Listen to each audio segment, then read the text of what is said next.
जिस अस्पताल से किसी नवजात की तस्करी होती है उसका लाइसेंस रद्द कर दिया जाए। अगर कोई महिला अस्पताल में बच्चे की डिलीवरी के लिए आती है और वहां उसका बच्चा चोरी होता है तो सबसे पहले अस्पताल का लाइसेंस रद्द होना चाहिए।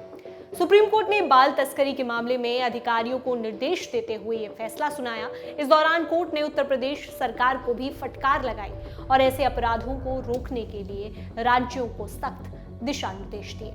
कोर्ट ने यह भी निर्देश दिए कि ऐसे मामलों का निपटारा 6 महीने में डे टू डे ट्रायल के जरिए हो।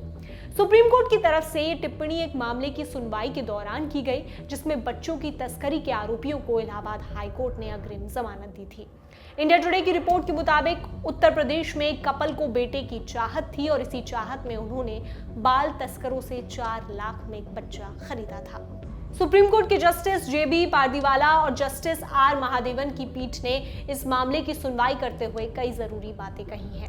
पीठ ने आरोपियों की जमानत रद्द करते हुए मामले से निपटने के तरीके को लेकर इलाहाबाद हाई कोर्ट और यूपी सरकार दोनों को फटकार लगाई। यही नहीं, पीठ ने कहा आरोपी को बेटे की चाहत थी और उसने 4 लाख रुपए में बेटा खरीद लिया। अगर आप बेटे की चाहत रखते हैं तो आप तस्करी किए गए बच्चे को नहीं खरीद सकते।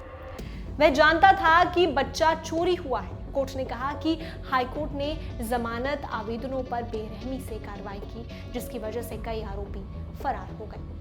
पीठ ने यह भी कहा कि ये आरोपी समाज के लिए गंभीर खतरा पैदा करते हैं। जमानत देते वक्त हाईकोर्ट से कम यह अपेक्षित था कि वह हर हफ्ते पुलिस थाने में उपस्थिति दर्ज कराने की शर्त लगाता। इसके अलावा पुलिस सभी आरोपियों का पता लगाने में विफल रही। कोर्ट ने निचली अदालतों को आदेश दिया कि ऐसे मामलों की सुनवाई 6 महीने के भीतर पूरी की जाए। साथ ही अधिकारियों को निर्देश दिया कि अगर किसी नवजात की तस्करी होती है तो अस्पतालों के लाइसेंस रद्द कर दिए जाएं। सरकार पर कोर्ट ने कहा कि वे पूरी तरह से निराश है कि कोई गंभीरता नहीं दिखाई गई। साथ ही पीठ ने चेतावनी दी कि किसी भी प्रकार की लापरवाही को गंभीरता से लिया जाए और इसे कोर्ट की अवमानना माना जाएगा। बाकी इस केस पर अगली सुनवाई 21 अप्रैल को होगी। इस खबर में इतना ही। इस वीडियो की स्क्रिप्टिंग की है हमारे साथी अर्पित कटियार ने। मेरा नाम श्रुतिका है। आप देखते रहिए दी लल्लन टॉप। शुक्रिया।